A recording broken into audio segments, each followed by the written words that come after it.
Bienvenidos a nuestro webinar, Fundamentos de la Fe Cristiana. Esperamos que este webinar sea de provecho y de bendición para tu vida. Sin mayor preámbulo, quiero presentarles a nuestro hermano Carlos Samayoa Toledo. Él es teólogo y es doctor en ciencias sociales. Es anciano de Ministerios Verbo, es anciano de nuestra iglesia Verbo allá en Antigua, en Jocotenango. Y pues él ha aceptado la invitación. El tema que se va a compartir hoy es la doctrina de la Santísima Trinidad, de la Trinidad, como conocemos nosotros. Queremos suplicarle que usted pues abra su corazón al Señor, lo que Dios nos quiera mostrar, nos quiera enseñar, tenga a la mano su Biblia, un cuaderno de notas, aunque se va a estar transmitiendo aquí algunas diapositivas. Pero antes de iniciar, quisiera que tengamos una breve oración para poner en la mano del Señor este webinar. Padre, en el nombre de Jesús, te damos las gracias por la oportunidad que tú nos das de estar acá reunidos. Gracias por estudiar tu palabra, por escudriñar tu palabra.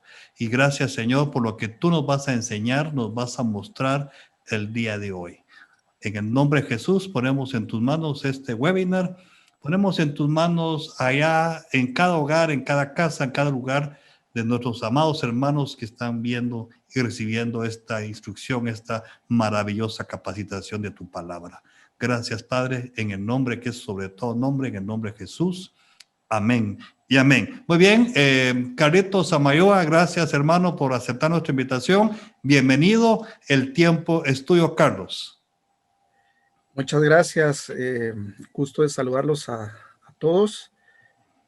Voy a poner la presentación que tengo aquí preparada, que me va a servir como guía para desarrollar este tema. Si me permiten, voy a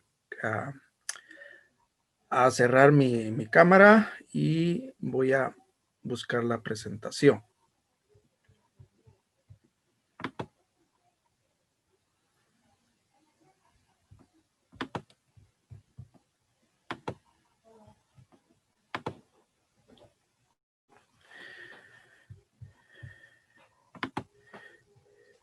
Muy bien. El tema que se me ha asignado es el tema o la doctrina de la Santísima Trinidad. Y le habían puesto o le pusieron como subtítulos controversias en torno a ello. Esa segunda parte o ese subtítulo pues va a estar ahí implícito, toda vez que para la formulación de la doctrina de la Santísima Trinidad hubo grupos cristianos que no estuvieron de acuerdo con la formulación de la doctrina de la Santísima Trinidad tal y como el mundo cristiano o la gran mayoría de cristianos lo conoce. A veces nosotros como iglesia protestante evangélica utilizamos algunos términos y que son muy comunes. Nosotros, en lugar de decir la Santísima Trinidad, decimos la Trinidad. Y nos parece que decir la Santísima Trinidad es más propio de la Iglesia Católica y Romana. Déjenme decirles de que hay algunos términos que la cristiandad históricamente compartió.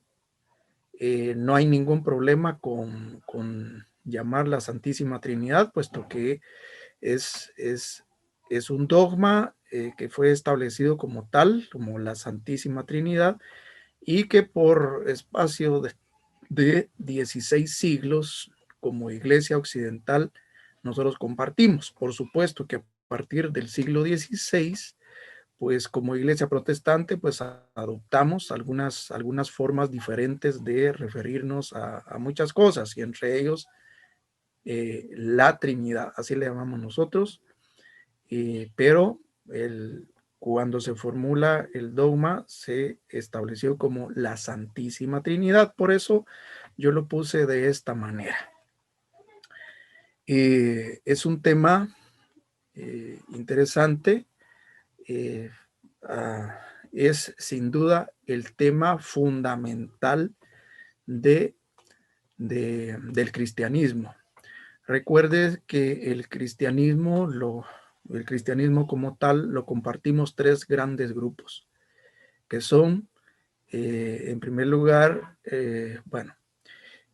está el grupo de la Iglesia Católica y Romana, la Iglesia Católica Ortodoxa y lo que son los grupos de la iglesia llamada protestante, donde pues también hay un grupo, hay un segmento que se llaman evangélicos y somos parte de ese tercer apartado de la iglesia protestante. Somos aproximadamente, estamos más o menos en proporciones iguales en el mundo y somos aproximadamente también la tercera parte de pobladores del mundo.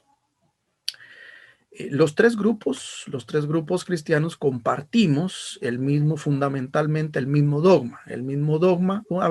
Un dogma es una conclusión que después de discusiones,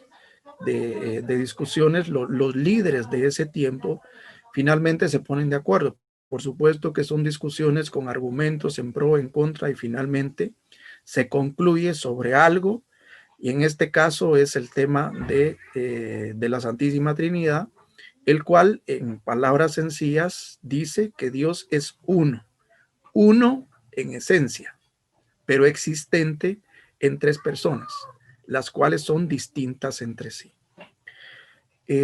Aquí hay tres cosas importantes que de entrada manejamos. La esencia es una. La existencia es en tres personas. La existencia tiene que ver en cómo ese Dios que es esencialmente uno se ha manifestado. Se ha manifestado como Padre, se ha manifestado como Hijo, se ha manifestado como Espíritu Santo. Si atendemos a la esencia, diremos que es Dios Padre, es Dios Hijo y es Dios Espíritu Santo. Comparten la misma esencia, son Dios. Vea usted el énfasis, no son dioses, son Dios porque atienden a una misma esencia, se han manifestado en la historia de la salvación. Cada uno ha tenido un papel importante en esa historia de la salvación, pero el Padre no es el Hijo, ni el Hijo es el Padre, ¿sí? Ni el Espíritu Santo es el Hijo, ni el Hijo el Espíritu Santo, ni el Espíritu Santo es el Padre, ni el Padre es el Espíritu Santo. Esto es lo que fundamentalmente se estableció en esto es un proceso largo en la historia cristiana que llevó aproximadamente 7 siglos a dejarlo concluido como tal. Se fue llevando en varias etapas y las vamos a ver en esta noche. Vamos a hacer un pequeño recorrido al respecto, pero también es importante, decir que como es el núcleo fundamental de nuestra fe, de nuestra religión. Nosotros pertenecemos a un grupo denominada religión cristiana y es lo más esencial y característico, ¿sí? Los judíos no creen en la Trinidad, tampoco los musulmanes creen en la Trinidad. Ambos grupos, por el contrario, la animadversan, creen que el cristianismo realmente hizo de la fe única de ese Dios bíblico un politeísmo con 3 dioses, pero no es así. Entonces es algo que nos distingue. Podemos nosotros compartir, por ejemplo, o entender desde el Antiguo Testamento que ese Dios Yahvé para los judíos es el mismo Dios en el que nosotros creemos. Los musulmanes de igual manera aceptan, por ejemplo, los 5 libros del Antiguo Testamento como sagrados, aunque ellos no le llaman Yahvé, sino Alá. Pero ninguno, ni judíos, ni ni musulmanes aceptan la doctrina de la Trinidad como el cristianismo lo tiene formulado o lo formuló. Alguien ha dicho que es más fácil creer la doctrina de la Trinidad que explicarla. La verdad es que es un poco complejo el poderlo explicar, pero sí se explica. Particularmente como teólogo académico creo que es necesario que la fe se razone.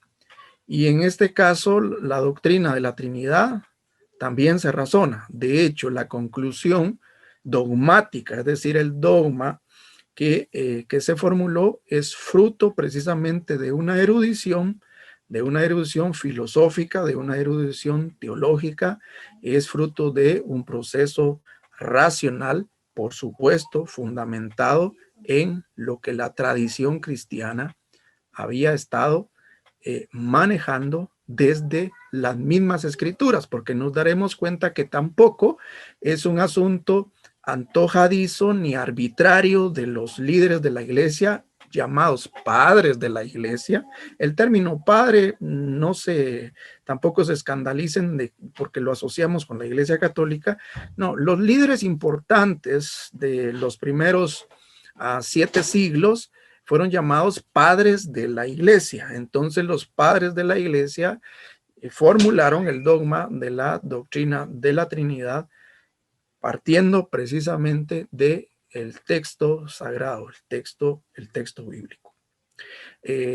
A algunos les parece definitivamente que es difícil de poderlo explicar, y yo no diría difícil, es complejo. Es complejo, no difícil, pero algunos otros lo reducen a ejemplos, yo diría, tan básicos, tan esenciales como por ejemplo los ejemplos que se puede dar utilizando la aritmética. Alguien enseñando, por ejemplo, un tema de apología, dijo, miren, hay grupos como los testigos de Jehová que dicen, miren, es que es fácil, porque mire, 1 más 1 más 1 son 3. Entonces, mire, las matemáticas prueban que definitivamente el asunto de la Trinidad es que son 3 dioses. Y entonces decía él, no, miren, la forma de refutar es sencilla. Dígale que no es 1 más 1 más 1, sino es 1 por 1 por 1, igual a 1. Bueno, ese es algo sencillo de poderlo hacer, pero no agota el uso de la razón ni explicación de cómo se llegó precisamente a la conclusión de presentar a un Dios que es esencialmente uno, existente en 3 personas, pero distintos entre sí. Muy bien. A ver, algunos pues tratan la manera de desacreditar el asunto o la doctrina de la Trinidad diciendo, miren, ese asunto de la Trinidad no es cristiano. Pero ya dijimos que el cristianismo, que está representado con sus 3 vertientes mayoritarias, ha adoptado la doctrina de la Trinidad como fundamental para su fe. Nos referimos ya a los 3 grupos que mencionamos, católicos, ortodoxos y protestantes. Entre los grupos protestantes, ya dijimos, estamos nosotros los evangélicos. Sin embargo, dentro del grueso de la cristiandad, ¿verdad? Que somos aproximadamente, vamos a ver si somos alrededor de 7,000 millones de habitantes, eso divídelo dentro de 3. Y entonces, más o menos, seremos un poquito más allá de 2,000 millones, 2,000 millones de cristianos, nominalmente hablando. Hay grupos, sin embargo, que no aceptan o no manejan o no creen en la doctrina de la Trinidad como fue establecida desde tiempos antiguos. Por ejemplo, las iglesias unitarias consideran, por ejemplo, que es solamente un Dios que se manifestó de diferentes maneras. Hasta ahí no habría ninguna diferencia con lo que se ha planteado en el dogma. Lo diferente para ellos es que es el mismo Dios. Es decir, el Padre se manifestó como Hijo y después se manifestó como Espíritu Santo. ¿Sí? Esas son las iglesias unitarias. En este caso, estas iglesias unitarias surgen a partir de la Reforma, ya propiamente surgen en el espectro del cristianismo protestante, por la región central de Europa, en Polonia particularmente, y podemos nosotros situar propiamente a estos grupos ya en época moderna como grupos que pues vuelven hacia planteamientos de otros grupos manifestados en los siglos segundo y tercero de la era cristiana, pues teniendo una posición muy parecida. Luego tenemos a los grupos llamados binitarios o las iglesias binitarias, que son grupos digamos más recientes, particularmente dentro de estos grupos binitarios están la iglesia adventista del séptimo día, en donde aceptan la divinidad del Padre y la divinidad del Hijo. Por eso es binitario, no son trinitarios, ¿sí? Pero la divinidad del Espíritu Santo no. Y eso estamos hablando de grupos que surgen a finales del siglo XIX, y por otro lado tenemos algunos grupos llamados pentecostales unicitarios o iglesias pentecostales unicitarias que surgen después de los movimientos de las manifestaciones de bautismo en el Espíritu Santo a principios del siglo XX. Entre ellos hay ciertos grupos que pues tienen una forma muy particular de referirse a la Trinidad, entendiendo, sí, definitivamente, ellos aceptan que Dios esencialmente es uno, que son tres personas, pero ellos hablan de un modo, es decir, que el Padre es un modo de manifestarse de Dios, que el Hijo es un modo de manifestarse de Dios y que el Espíritu Santo es un modo de manifestarse de Dios. Son acusados de modalismo, el modalismo que lo vamos a ver, el modalismo antiguo, que entendía definitivamente que Dios era el mismo Dios, se manifestó, ¿sí? De modo de Hijo, de modo de Padre, de modo de Espíritu Santo, pero que no son diferentes, personas, sino es la misma. Pero ellos dicen, no, nosotros no somos modalistas y más bien, pues, esta es nuestra forma de explicar. Yo creo que en ese sentido, las iglesias pentecostales unicitarias son en el fondo trinitarias, con la misma idea que se formuló o que se estableció al cabo de los siglos dentro del cristianismo en términos generales, nada más que lo explican el asunto de la Trinidad a manera de modo, pero explican que no es el llamado modalismo que se manifestó en los siglos tercero y cuarto principalmente. Hay algunos otros grupos, por supuesto, ¿verdad? Como pues algunos grupos que son llamados de inspiración cristiana, como los mormones, como los testigos de Jehová, por ejemplo, que definitivamente que no creen, ¿verdad?, en la Trinidad como tal.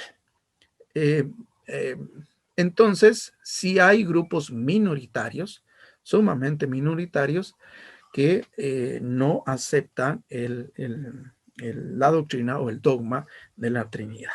Entonces, eso para empezar. A ver, yo creo que el análisis en torno a la doctrina del Espíritu, de la doctrina de la Santísima Trinidad, necesita el poder hacer referencia, por ejemplo, de algunas perspectivas que de alguna manera nos dan pie a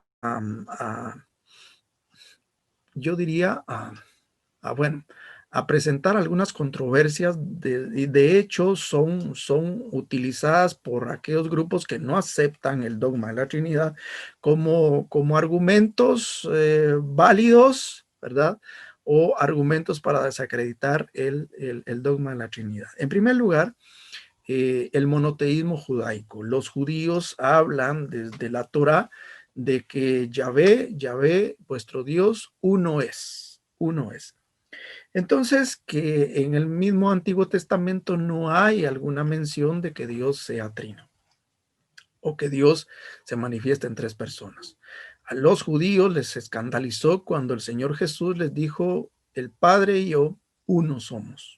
A ellos les pareció que definitivamente eran más grandes las blasfemias porque el Señor Jesús estaba diciendo que el Padre y él eran uno. De hecho, también en el Evangelio de Juan, el Señor Jesús en el capítulo 17 habla en la oración intercesora, que así se le denomina, el Señor Jesús está orando para que el pueblo de Dios, su iglesia, sean uno así como Él, ¿sí? Así como Él y juntamente con el Padre son uno. Pero hay un asunto que las personas pasan desapercibidas, que dentro del Antiguo Testamento, por ejemplo, hay un nombre de Dios que se manifiesta como plural y es precisamente Elohim. La forma singular de Dios, y por cierto, Él y Elohim son las formas para referirse a Dios más antiguas que puedan haber existido. Elohim tiene el sufijo o la terminación im, que es un plural en el judaísmo o en el idioma hebreo. Por lo tanto, literalmente, cuando dice, por ejemplo, y dijo Elohim, hagamos plural, ¿sí? Al hombre, a nuestra plural, imagen y semejanza, literalmente la traducción debiera de ser y dijeron los dioses, ¿sí? Ahora, aquí hay dos cosas interesantes. En primer lugar, los judíos le llaman a esto un plural mayéstico, porque para ellos no son dioses, ¿sí? Sin embargo, el término de Elohim no es propiamente de la cultura judía. La cultura judía lo aprendió de los grupos cananeos, porque el término El y Elohim son términos muy genéricos acerca de Dios. Y entonces ellos lo que hicieron fue adoptar esos nombres, tanto él como Elohim, para ellos y por supuesto que dirigidos a Yahvé. Pero hay otra cosa importante también, que Israel no siempre fue monoteísta. Israel pasa, de acuerdo a los historiadores de la crítica de las religiones, sobre un desarrollo de que va definitivamente desde un politeísmo, ¿verdad? Porque así Abraham era un politeísta que, por supuesto, al tener la revelación de ese Dios al que le llaman el Dios de los padres, pues finalmente pues pasan por un término llamado monolátrico, es decir, de monolatría, en donde Israel entiende es Yahvé el más grande de todos los dioses. Eso dice el texto bíblico. Es decir, hay varios dioses, pero Yahvé está por encima de todos. Eso se llama monolatría. Hasta que finalmente, después del destierro babilónico, Israel aprende que efectivamente Yahvé es uno y fuera de él no hay Dios. Eso es lo que dice, por ejemplo, el libro de Isaías. Entonces, ahí vemos en realidad un proceso, un asunto semántico, Ahora, los expertos dicen que al decir, al hablar, por ejemplo, en plural, como por ejemplo uno de los salmos y que también es referido por el Señor Jesús, se dice, porque habéis oído, dioses sois. Se está refiriendo a una corte celestial. Dios gobierna y gobierna sobre una corte celestial.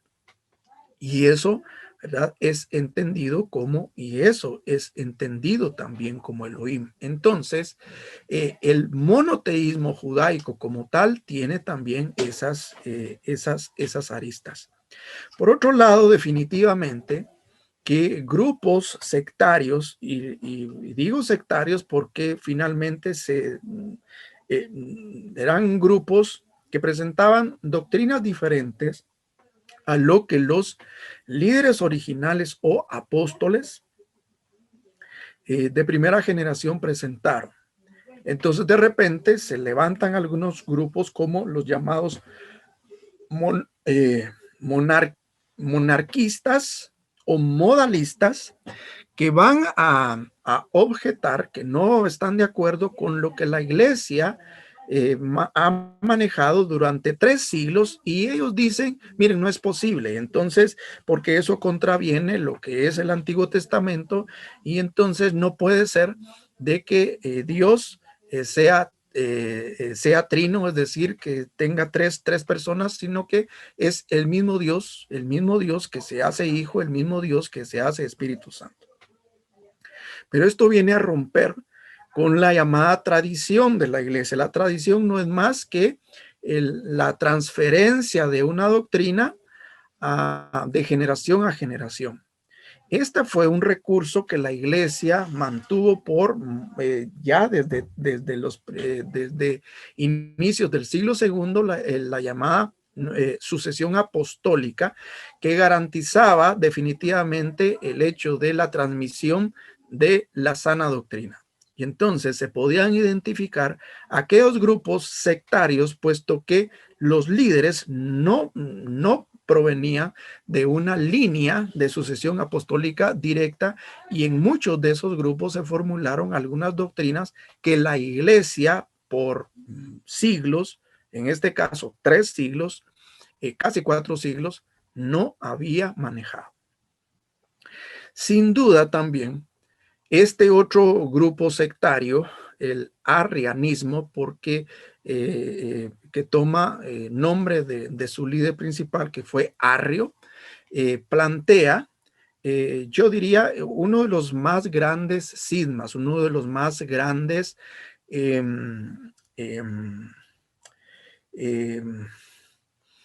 pues desafíos para la iglesia de su momento, puesto que fue el primero en cuestionar la divinidad de nuestro Señor Jesucristo.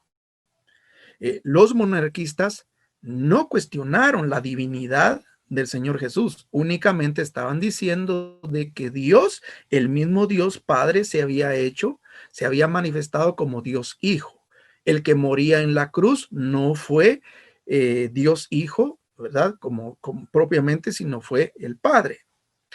No cuestionaron la divinidad del Señor Jesús, pero Arrio sí la cuestionó. Y ese es uno de los de las doctrinas que pues creó un gran cisma en la iglesia, que en el Concilio de Nicea en el 325 se puede ver a un grupo de líderes, ¿verdad? Que van a sostener esta doctrina, y finalmente en el concilio son vencidos. No obstante, ellos pues dicen, muy bien, señores, esta es la conclusión, pero nosotros seguimos creyendo que Jesucristo tuvo un origen, y por lo tanto no es de la misma esencia de Dios. En otras palabras, estaban diciendo, no es Dios. Esto pervivió dentro del cristianismo alrededor de un siglo, es decir, ese debate del 325 continuó todavía un siglo después, un poco más de un siglo, y las iglesias, ¿verdad?, arrianas siguieron su curso, siguieron su doctrina, y bueno, hasta que en el siglo XIX hay un rebrote del arrianismo manifestado, como por ejemplo en los Testigos de Jehová, en los mormones y en otros, y en otros grupos, que es básicamente la misma cuestión de negar la divinidad del Señor Jesús. En ese sentido, entonces se rompe el concepto trinitario, porque nada más el Padre es Dios, Jesús o Jesucristo no es Dios. Ahora, nos daremos cuenta también que una vez que se resuelve el asunto en Nicea y se formula el credo llamado niceno, entonces donde se dice que Jesucristo es de la misma esencia del Padre, Dios de Dios, luz de luz verdadera, engendrado, no creado, etcétera. Entonces, luego los debates giran en torno a si acaso el Espíritu Santo es de la misma esencia de Dios Padre y de la misma esencia de Dios Hijo. Esa fue otra discusión, porque entonces la iglesia cristiana pudo haberse quedado no como trinitaria, sino como binitaria, así como las iglesias que surgen a partir de la Reforma, pero igual, el concilio de Constantinopla I entonces dirime los asuntos en torno a la esencialidad de la tercera persona de la Trinidad, que es el Espíritu Santo, y ahí entonces se declara que el Espíritu Santo comparte la misma esencia, la gloria y la adoración, al igual que Dios Padre y al igual que Dios Espíritu Santo. Pero en resumen, son estas tres perspectivas las que definitivamente son esgrimidas o utilizadas por aquellos que no están de acuerdo con la doctrina de la Trinidad. Dicen, no, mire, pero fíjese que esto, ¿verdad? El Antiguo Testamento, mire, por ejemplo, ¿verdad? El asunto de Arrio o los grupos llamados neumáticos que dudan acerca o ponen en duda la esencialidad tanto de la segunda persona de la Trinidad, que es Jesucristo, como de la tercera persona de la Trinidad, que es el Espíritu Santo. Ahora, en la Biblia no existe el término Trinidad. Es otro de los argumentos que algunos esgrimen para decir, no, pero mire, la doctrina de la Trinidad no es bíblica. A ver, enséñeme un versículo donde diga la Trinidad. No hay como tal. No existe el término de Trinidad. Lo que existen, por ejemplo, son evocaciones como este pasaje de Juan, de Primera de Juan, capítulo 5, versículo 20. En donde se mencionan las tres personas de la Trinidad con la misma autoridad, con el mismo asunto. En este caso, tres son los que dan testimonio en el cielo: el Padre, el Hijo y el Espíritu Santo. Se utiliza por algunos como un versículo casi que concluyente, como para decir, no, pero entonces mire, ¿y entonces por qué dice esto? Sin embargo, es un argumento para los conocedores de la crítica, de la crítica textual. Conocen de que este versículo es de dudosa procedencia. Eso ya lo había dicho Erasmo en el siglo XVI, cuando a partir de manuscritos más antiguos que se conocían, él hace una nueva traducción y él se da cuenta que este versículo no aparece en los manuscritos más antiguos. Es muy probable que haya sido insertado precisamente en el fragor de la batalla en las discusiones trinitarias. Pero por supuesto que no solamente este versículo, digamos, inclusive la Biblia textual ya no aparece y ahí hay una nota diciendo, pues este versículo no aparece en los manuscritos más antiguos, únicamente, ¿verdad? Aparece en los manuscritos, pero son más recientes, etcétera. Pero no solamente es ese versículo, porque si solamente ese versículo fuera la base fundamental bíblica, ¿verdad? Para sostener la doctrina de la Trinidad, estaríamos nosotros como cristianos mal, ¿verdad? Pero no solamente hay eso. Por lo tanto, vamos a ver que efectivamente hay mucho más evidencia en la Biblia para sostener la doctrina de la Trinidad sin que el término aparezca como tal, porque el término como tal se lo tenemos que agradecer a Tertuliano y también a Orígenes, dos padres de la iglesia entre el siglo segundo y el siglo tercero. Fueron los primeros que acuñan el término Trinidad como tal y finalmente es formulada por los llamados tres padres capadocios en el concilio el concilio de Constantinopla I, a finales del siglo IV. Bueno, la base filosófica la pone Orígenes al decir que son tres personas y él les llamó tres hipóstasis, es decir, ¿cómo decirlo de forma sencilla? Porque esto de hipóstasis es tomado prestado de la filosofía. Es tomado de la filosofía del neoplatonismo, ¿sí? Para referirse a tres, ¿verdad? A tres entidades que surgen precisamente del uno. Pero Orígenes va a hablar de hipóstasis no en el mismo sentido filosófico del neoplatonismo. Él va a decir que las hipóstasis corresponden a tres personas diferentes.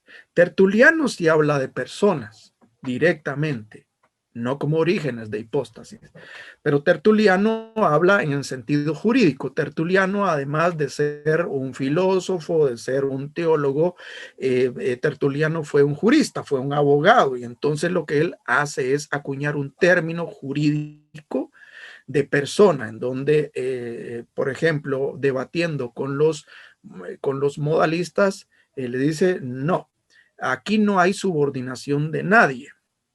O en todo caso, pues nadie es superior a nadie.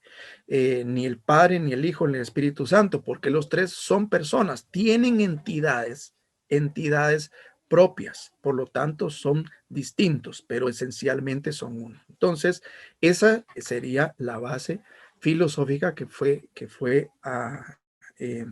propuesta formalmente como tal ya desde a partir del siglo III y que se utilizó, por supuesto, como una referencia en las discusiones teológicas de tanto el concilio de Nicea en el 325 como el concilio de Constantinopla en el 381, si no mal recuerdo. Ahora, ¿cuál es el devenir? ¿Cuál es la historia que llegó o que llevó finalmente a concluir en el dogma de la Santísima Trinidad? Bueno, aquí tengo yo resumido alguna historia inclusive del siglo I de la era cristiana. Ya se puede ver, por ejemplo, en la Didache, que aquí no la puse, en la Didache o Enseñanza de los Apóstoles, que juntamente con la primera epístola de Clemente tuvieron muchísima aceptación en el cristianismo. Déjenme contarles que la fijación del canon, por ejemplo, es decir, los 27 libros que nosotros tenemos en el Nuevo Testamento fueron establecidos hasta finales del siglo IV. Es decir, primero se estableció, imagínense ustedes, el dogma de la Santísima Trinidad y luego se fijó el canon del Nuevo Testamento. Pero, sin embargo, ¿sí?, La primera epístola de Clemente a los romanos tuvo tanta o mayor aceptación, al igual que la Didache o enseñanza de los apóstoles tuvo más aceptación e inclusive le daban más autoridad que, por ejemplo, al Apocalipsis o las epístolas de Juan, o a la segunda de Pedro o la de Judas, por ejemplo, o a la carta de los Hebreos inclusive. Y en ellas se menciona precisamente, por ejemplo, en la Didache o enseñanza de los apóstoles, que data de finales del siglo primero, al igual que la epístola de Clemente, por ejemplo, se habla en la Didache diciendo, porque la Didache es, bueno, es un manual de la iglesia sobre doctrinas fundamentales y sobre algunos procedimientos, como por ejemplo el bautismo. Y entonces la formulación del bautismo es, mire, y cuando bautices, hazlo, ¿verdad?, en el nombre del Padre y del Hijo y del Espíritu Santo. Esto solamente está replicando lo que, por ejemplo, el Evangelio de Mateo, el capítulo 28, está diciendo, ¿sí?, como un mandato del Señor Jesús, porque estos llamados padres apostólicos, así se le llama a este conjunto de libros que escribieron esa generación llamada subapostólica, es decir, que son los discípulos del Señor Jesús, solamente corroboran lo escrito o lo prescrito en el texto de las sagradas escrituras. En la epístola de Clemente inclusive se hace una alusión también a Dios Padre, a Dios Hijo, a Dios Espíritu Santo, ¿verdad?, como aquellos que son dignos de recibir la gloria y la honra. De la misma manera, la epístola de Policarpo o el martirio de Policarpo fue el discípulo de Juan y a la vez maestro de Irineo de León. Policarpo menciona también a las tres personas de la Trinidad. Esto en el siglo I, siglo II. Tertuliano, por supuesto, que en su lucha contra esos grupos de modalistas y monarquianos, entonces también, y lo formula, y es quien acuña por primera vez el término trinitas, que pues de latín pues se ha traducido, ¿verdad?, Trinidad. Es el que acuña el término Trinidad y lo explica desde la persona, ya lo vimos, ¿verdad? Luego, en Nicea, en el siglo IV, pues tratando lo que Arrio ha propuesto, Arrio y sus seguidores ha propuesto, entonces se define como tal la consubstancialidad del Hijo. Es decir, que nuestro Señor Jesucristo tiene la misma sustancia del Padre, por lo tanto es Dios. Pero el credo o símbolo niceno había dejado muy escueto y decía, y creemos en el Espíritu Santo. Así de sencillo. Pero eso dio pie a que grupos llamados neumáticos pues cuestionaran. Dijeron, bueno, está bien, aceptamos que la segunda persona de la Trinidad tiene la misma sustancia de la primera persona, pero no así el Espíritu Santo. Constantinopla,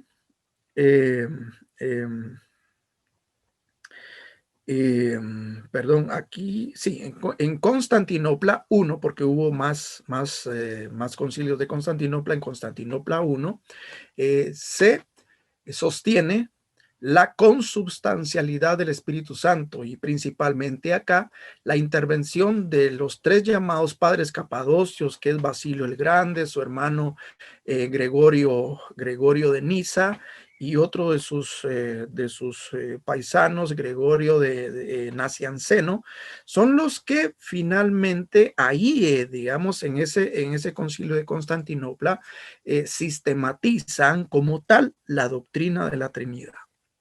Luego, aquí este dato está errado, no es Éfeso, sino es en Constantinopla I, la intervención de los tres capadocios. Finalmente, Calcedonia. estamos hablando un siglo después, en el siglo V, no solamente va a definir la hipóstasis de nuestro Señor Jesucristo, diciendo de que en una sola persona, es decir, en nuestro Señor Jesucristo, cohabitaron dos naturalezas, una divina y otra humana, pero también se formula en el credo, y por eso se llama credo niceno constantinopolitano, porque tiene el mismo fundamento, la misma base que se había establecido en Nicea, y ahora en Constantinopla entonces se afianza, se confirma lo que se ha dicho un siglo antes, y entonces se le da la misma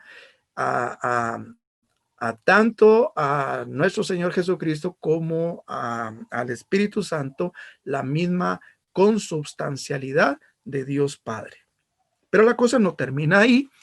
Luego el Concilio de Toledo en el siglo VII declara que los tres son iguales en naturaleza o substancia, lo que ya se había dicho prácticamente 7 siglos antes. Y son diferentes personas. Eso siempre se sostuvo. Y en el Concilio de Letrán, ya prácticamente en la Edad Media, se ratifica, ¿sí?, lo que se había formulado, lo que se había ya concluido en Toledo, en el Concilio de Toledo, y entonces se agrega a algunas otras ideas, como por ejemplo, nadie engendra a nadie, en el sentido porque en las discusiones lógicas, pero no teológicas, se esgrime, por ejemplo, pero mire, entonces, ¿por qué es hijo? Si es hijo, pues tuvo un papá y el papá es primero. No, el engendrar, como se definió desde Nicea, es en el hecho de la encarnación. Y es lo que los teólogos le llamamos, eso es dentro del entendimiento de la economía divina. Como dice el más grande de los teólogos del siglo XX, Karl Barth, si hablamos de hijo, es por ustedes y por mí, porque fue necesario que se encarnara con los propósitos redentores que todos nosotros conocemos, y pues ese favor de Dios al que todos nosotros nos hemos acogido. Entonces, solamente desde esa perspectiva se entiende el hecho de ser engendrado, ¿sí? Engendrado, es decir, dentro de la manifestación de Dios, ¿verdad? Cupo la encarnación, y por eso tenemos que hablar de hijo y tenemos que hablar de padre.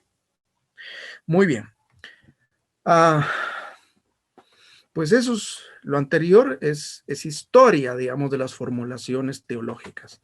Pero terminemos con el fundamento bíblico. En primer lugar, las formulaciones trinitarias del bautismo, por ejemplo, de Mateo, que habíamos dicho. No solamente tenemos como base el referirnos precisamente a 1 Juan capítulo 5. Las formulaciones trinitarias, el mismo Señor, el mismo mandato del Señor Jesús, y bauticemos en el nombre del Padre y del Hijo y del Espíritu Santo. Pero también tenemos formulaciones trinitarias en las doxologías de las epístolas. Particularmente, si usted busca al final de la segunda epístola a los Corintios, el apóstol Pablo hace también en la doxología una formulación de adoración. Las doxologías son adoraciones a Dios, y lo hace para Dios Padre, para Dios Hijo y para Dios Espíritu Santo. Luego, las manifestaciones por separado, por ejemplo, de cada una de las personas. En la creación, por ejemplo, vemos desde Génesis, en el principio creó Dios los cielos y la tierra. Y hay una cuestión también que siempre se trata, por ejemplo, cuando se habla de Dios, tanto en el Antiguo como en el Nuevo Testamento, luego se asocia directamente a Dios Padre. A veces es correcto, a veces no es correcto. Pero en este caso sí, definitivamente habla de Dios Padre, pero luego cuando habla de que había un caos, y entonces dice que el Espíritu de Dios se movía sobre la faz de las aguas. Hay una manifestación ahí de la creación de parte de Dios, Espíritu Santo. Es decir, ya hay ahí solamente en los primeros 2 versículos de la Biblia 2 manifestaciones de las 2 personas de la Trinidad. Pero nos vamos al Nuevo Testamento. Por ejemplo, las epístolas de Pablo, de Colosenses, por ejemplo, dice que todo, hablando de nuestro Señor Jesucristo, es decir, la segunda persona en la Trinidad, dice que todo fue hecho por medio de Él y para Él. ¿Sí? Entonces, las formulaciones del capítulo 1 de Juan. En el principio era el verbo, hablando de la segunda persona de la Trinidad. Y ese verbo estaba con Dios. Y ese verbo era Dios. También es una conclusión al respecto. Por otro lado, en el plan de la salvación.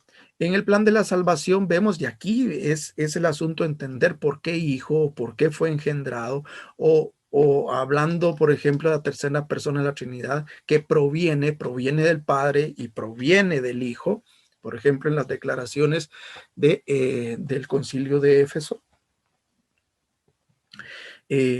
Por ejemplo, es el Padre quien dona a su Hijo, es el Hijo que se entrega voluntariamente, ¿sí? Y es, por ejemplo, resucitado con el poder del Espíritu Santo. Eso es lo que dice el capítulo 1 de la epístola a los Efesios, ¿verdad?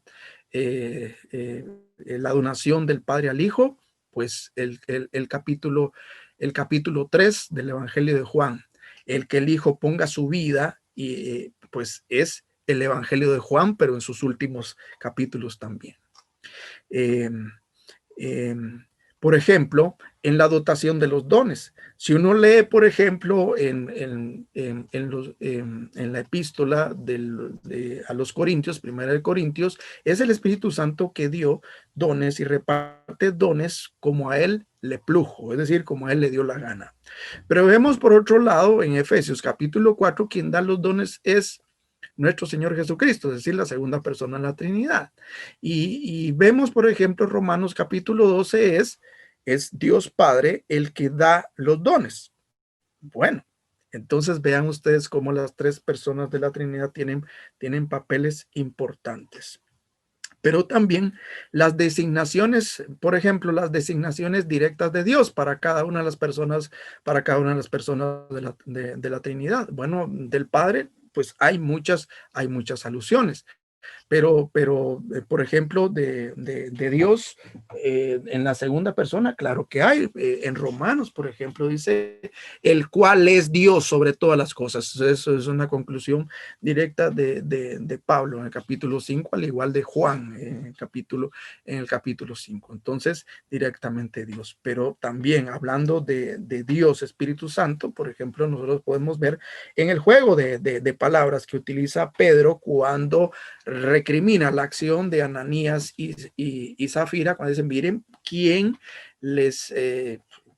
por qué fueron movidos a mentirle a Dios? Y se ha referido antes al Espíritu Santo, ¿sí? Entonces hay alusiones directas al respecto. Por supuesto que hay mucho más evidencias como para explicar desde el texto bíblico acerca de las personas, las características de las personas, la manifestación de voluntad, de sentimientos, la manifestación de razón que cada una de ellas manifiesta.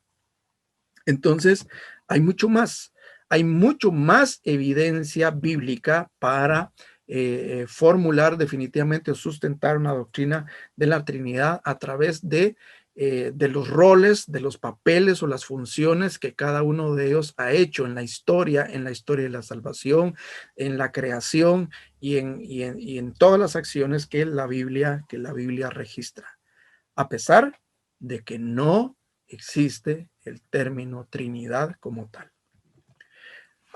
Esto es fundamentalmente la explicación de la Trinidad, porque cualquier otra explicación que no sea como esta será no una explicación trinitaria, sino será una explicación no trinitaria. En este caso es representado por un triángulo en este caso, ¿cómo se llama? Equilátero, es decir, tiene los mismos ángulos, los mismos lados, en donde los vértices representan cada una de las personas de la Trinidad, el Padre, el Hijo, el Espíritu Santo.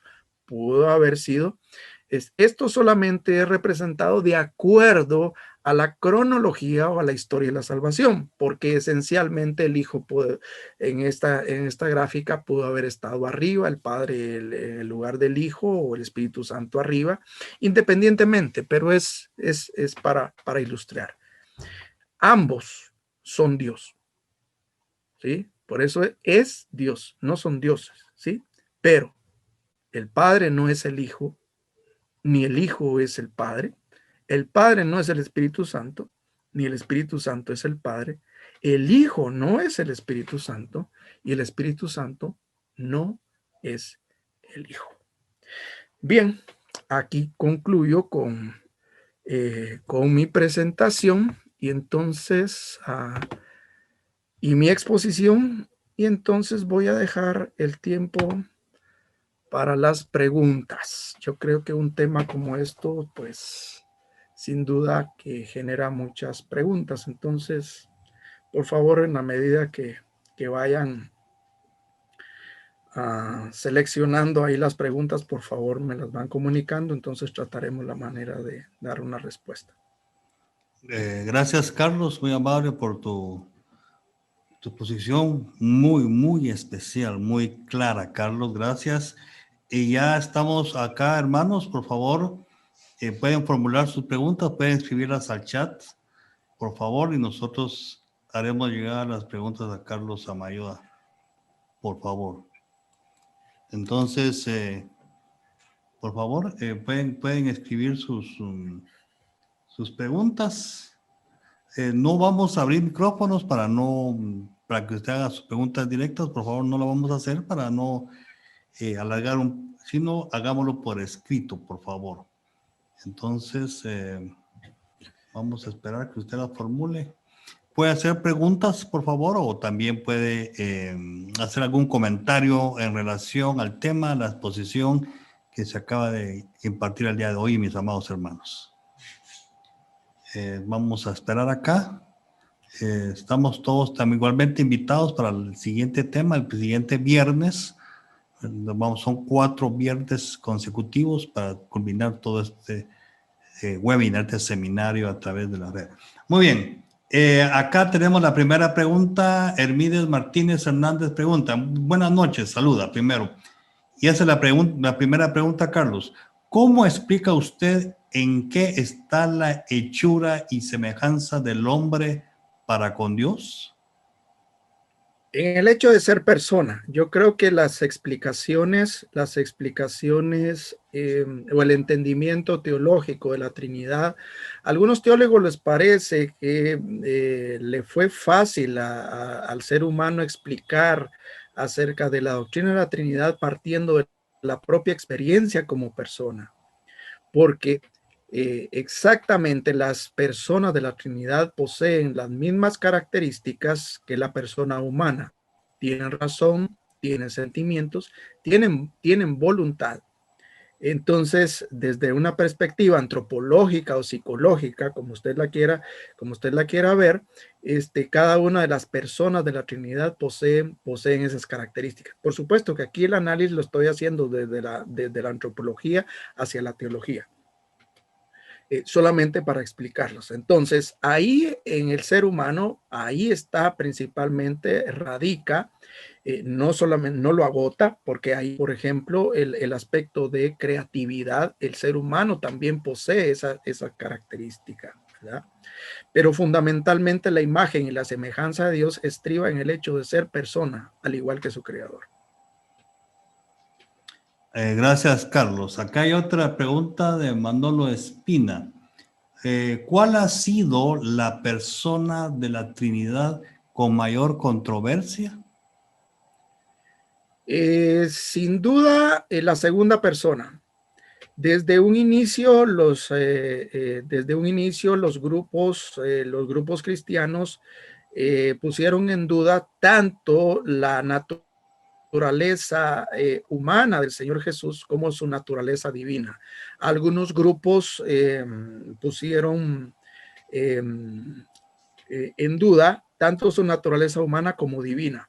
Entonces podríamos decir que las controversias mayores siempre las tuvo la segunda persona de la Trinidad. 5 siglos de controversia, 6 siglos.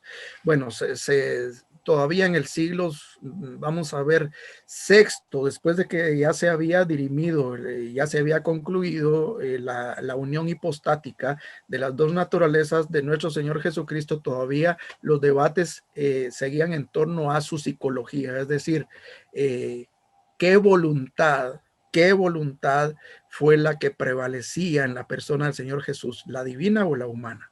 Entonces, sin duda, 6 siglos de discusión pues ilustran que la persona con mayor controversia fue la segunda persona de la Trinidad. De la primera persona no hubo ningún cuestionamiento, excepto los grupos sectarios marcionitas, los seguidores de Marción, y los grupos gnósticos que afirmaban que el Dios del Antiguo Testamento era diferente al Dios del Nuevo Testamento, pero eso se concluyó en el siglo II.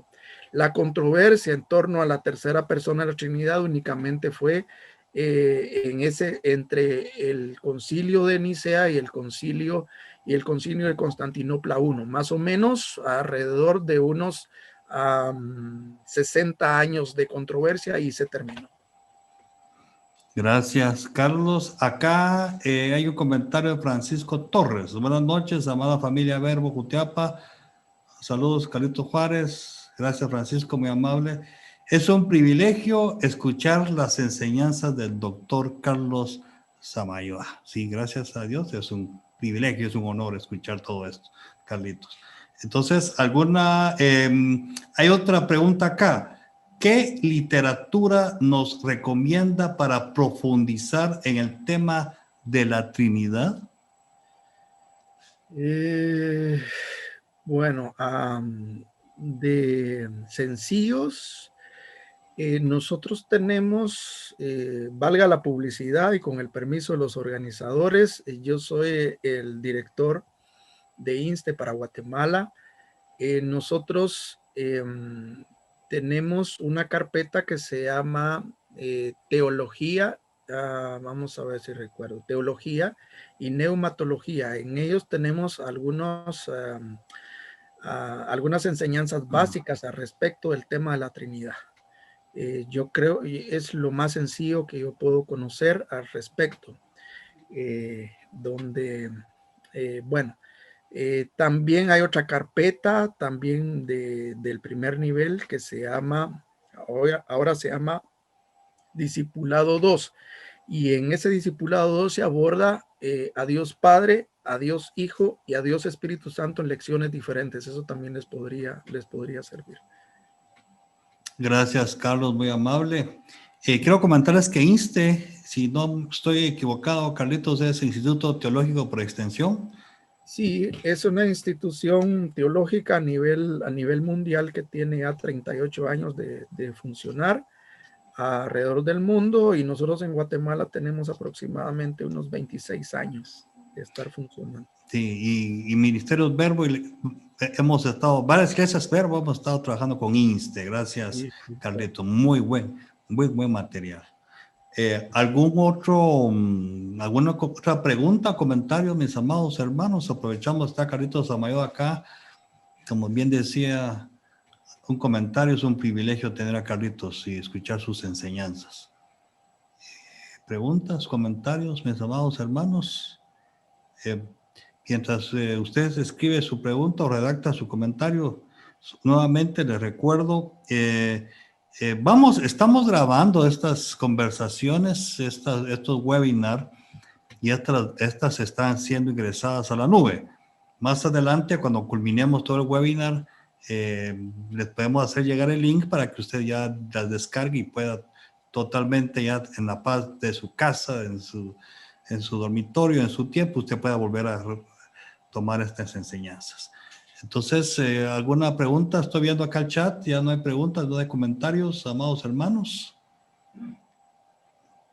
Eso implica que quedó muy claro, gracias al Señor. Sí, aquí hay otra pregunta de Vivi. Buenas noches. Dice, ¿la Trinidad también se puede tomar en cuenta cuando se habla de que se perdona blasfemia en contra del Hijo, pero que no es perdonado la blasfemia en contra del Espíritu Santo? Pregunta Vivi. Sí, muy interesante la pregunta. En ese sentido es una porción bíblica que va a abonar hacia la deidad de Dios Espíritu Santo, porque tan importante lo que el Señor Jesús dijo, que cualquier otro pecado va a ser perdonado excepto la blasfemia contra el Espíritu Santo de Dios. Entonces es definitivamente un versículo que va a abonar para afianzar el tema de que Dios Espíritu Santo es Dios. Sí. Muy bien, muchas gracias, Carlos. Hay otra pregunta acá de Ricardo Contreras. Pregunta, ¿por qué Dios no se mostró desde el principio como una Trinidad? Sí se mostró. De hecho, los dos primeros versículos hablan, ¿verdad? De las dos manifestaciones de las dos personas de la Trinidad.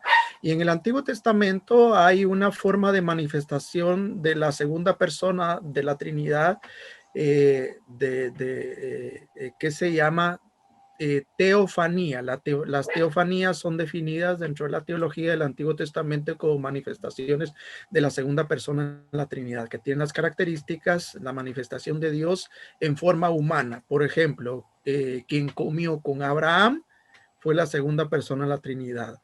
A quien le rinde adoración Josué fue la segunda persona de la Trinidad.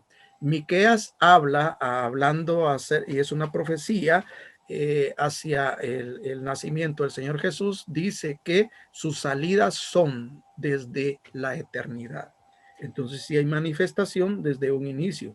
Lo único, insisto, no dice la Trinidad, pero las tres personas se manifiestan en la Biblia desde Génesis hasta el Apocalipsis.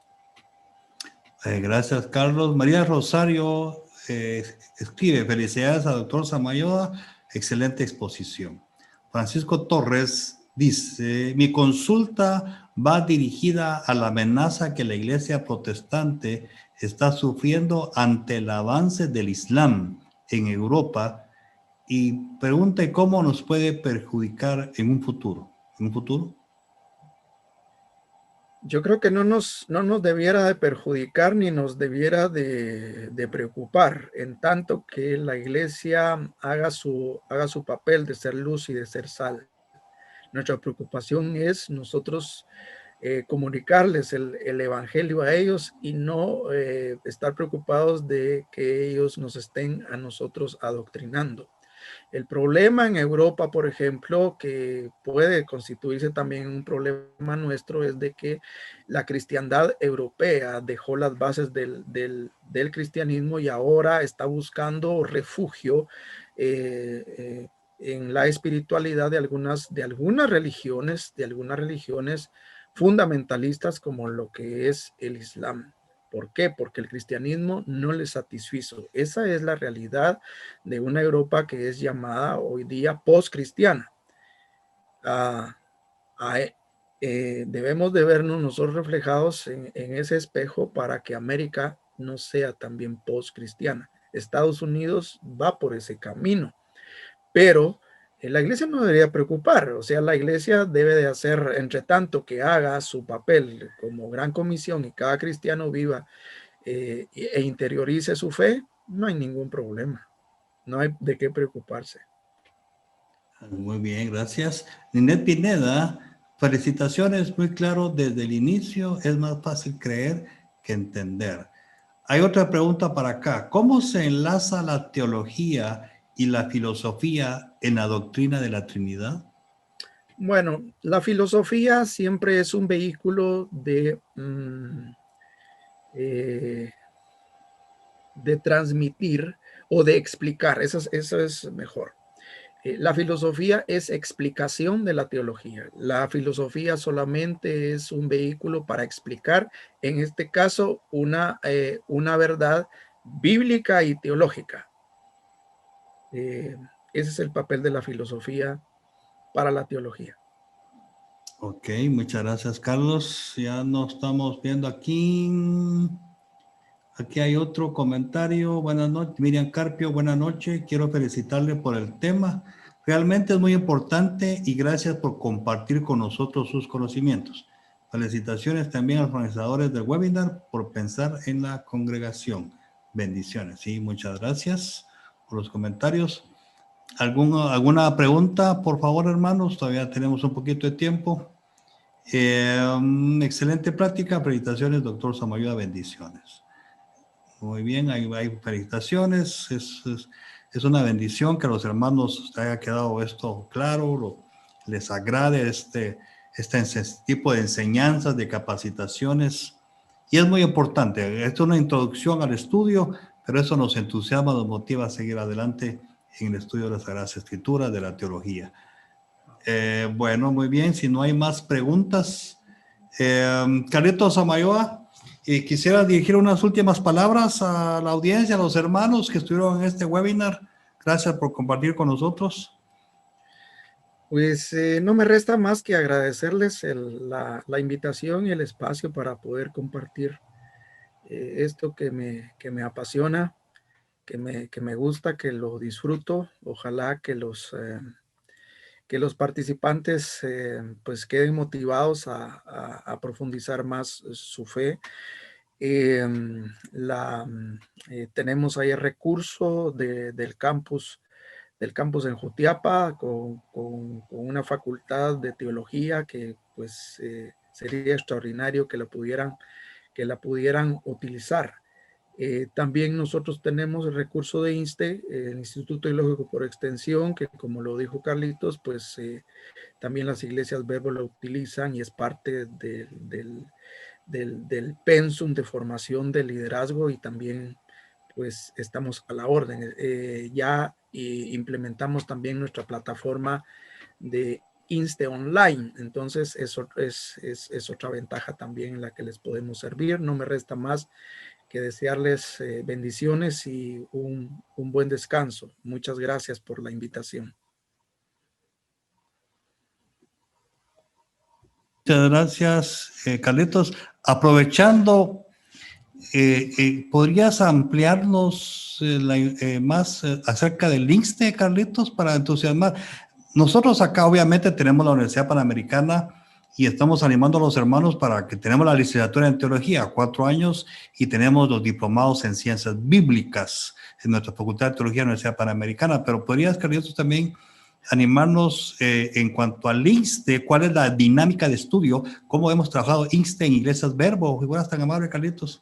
Bien, nosotros tenemos 2 niveles que les llamamos nosotros 2 niveles de enseñanza. En el primer nivel está diseñado para todo creyente. No necesita tener estudios de secundaria para poderlo hacer. Con que usted sepa leer y escribir, será bienvenido. Es requisito importante que sea creyente. 2 requisitos básicos que nosotros requerimos. Básicamente es un estudio inductivo. Las personas compran su material. En este caso son 200 quetzales cuesta el material, que se compone de 14 lecciones. Es una lección por semana, estudian 5 días a la semana, está dosificado para estudiar un día a la vez.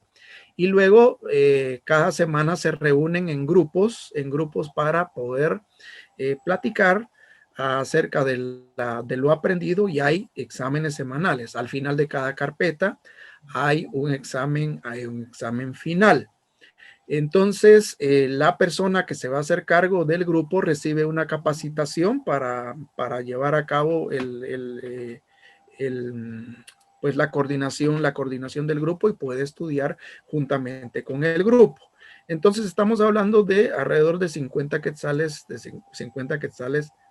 mensuales. Son 4 carpetas. El primer nivel se compone de 4 carpetas. Estamos hablando de 1 año y 4 meses en la que va a estudiar. En la primera carpeta se llama Discipulado 1. En la segunda carpeta, que se llama Discipulado 2, va a encontrar las doctrinas fundamentales, entre ellos la doctrina de la Trinidad. En la carpeta número 3 es un estudio del Antiguo Testamento. Y en la carpeta número 4 es un estudio del Nuevo Testamento. Al final, usted va a recibir un diploma de formación cristiana. El segundo nivel, después de pasar ese año y 4 meses, son 3 años de estudio. 3 años de estudio en donde, dependiendo de la formación académica que usted haya tenido previamente, nosotros otorgamos una licenciatura en Teología y Biblia. Son 3 años más de estudio, donde se lleva una carpeta por mes. En un semestre se estudian 4 carpetas, más o menos 5 semanas con cada uno de los exámenes finales que haya. Ahora tenemos la ventaja de que va a ser online, entonces pues eso va a permitir pues el poder tener grupos de diferentes lugares. Ustedes pueden estar ahí en Jutiapa con personas de la capital o de San Marcos o en el Petén, y entonces y poder pues tener estos grupos y utilizar la virtualidad para el efecto, ¿verdad? Entonces esa es la información. Les puedo dar un número telefónico donde pueden contactar a la oficina y obtener mayor información o la información que ustedes requieran. Es el 3004-2018. Repito, 3004-2018. Entonces ustedes pueden decirle ahí a nuestra administradora, ¿verdad?, que ustedes estuvieron en este webinar conmigo y que pues necesitan, ¿verdad?, información al respecto. Acerca de INSTE Online, pueden ustedes contactar a David Rodríguez. David Rodríguez, el anciano que preside Verbo Ciudad Vieja, es el secretario de la Junta Directiva de INSTE, y él está a cargo de INSTE Online. Su número telefónico es 3564, si no estoy mal. Déjenme checar.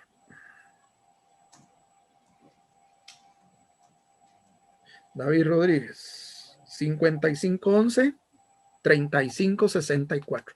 Esos 2 números telefónicos, con mucho gusto les pueden enviar información a sus correos electrónicos o a través de otras redes sociales. Con mucho gusto, ahí estamos a la orden. Pueden también meterse a nuestra página www.inste Guatemala. También ahí pueden solicitar alguna información al respecto. Muchas gracias por el espacio para INSTE. Gracias, Carlos. Ya anotamos aquí en el chat el número de la oficina de INSTE, de David Rodríguez, y el www.inste Guatemala, para que usted tome la información, y también nosotros vamos a estar en contacto para retomar los estudios de INSTE acá en la iglesia local. Gracias, Carlos, por tu tiempo con nosotros. Amados hermanos, el próximo viernes continuamos nuestro webinar. Estará compartiendo con nosotros nuestro hermano Leonel Soberanis. Y vamos a estar tocando el tema básicamente del plan de salvación de Dios para con el hombre, ¿verdad? Un aspecto teológico muy importante.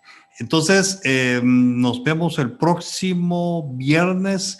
Estamos aperturando la sala a las 7:15 para que usted pueda ingresar y pueda probar audio y poder compartir con nosotros. Entonces, amados hermanos, Dios les bendiga. Cada uno tenga muy buena noche. Saludos a todos los hermanos que nos están viendo de diferentes partes de Guatemala. Hay gente que nos ve desde Escuintla, algunos lugares lejanos, desde el Petén, allá Rubén, te vi que estás aquí conectado, a todos los hermanos de Jutiapa, Francisco desde Escuintla.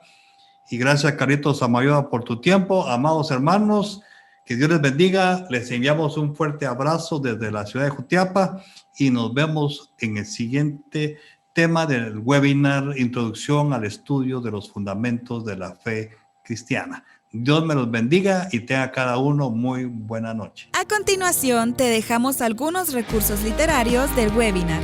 Si tú quieres empezar a prepararte y quieres tener mayor entendimiento de la Escritura, te recomendamos los siguientes recursos literarios. Así leo la Biblia, de Jorge Atienza, Samuel Escobar y John Stott. En este libro, 3 conocidos expositores de la Biblia responden cómo leer la Biblia para reconocer en ella la voz de Dios a partir de su experiencia. En este manual, el pastor Rick explica 12 maneras distintas de estudiar las Escrituras.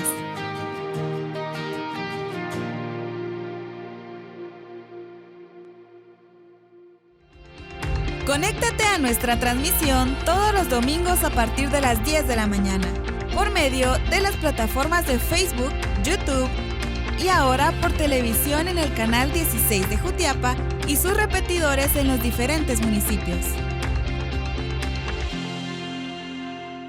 Ahora ya puedes seguir nuestras transmisiones desde nuestro canal de YouTube. Lo único que tienes que hacer es presionar el botón de suscribirse, activar la campana de notificaciones y listo. Recibirás una notificación cada vez que subamos un video para que no te lo pierdas.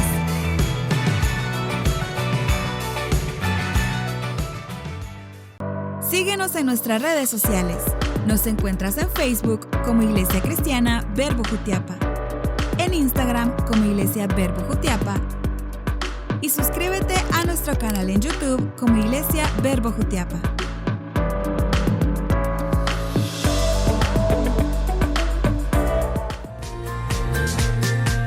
Iglesia Cristiana Verbo Jutiapa, discipulando naciones.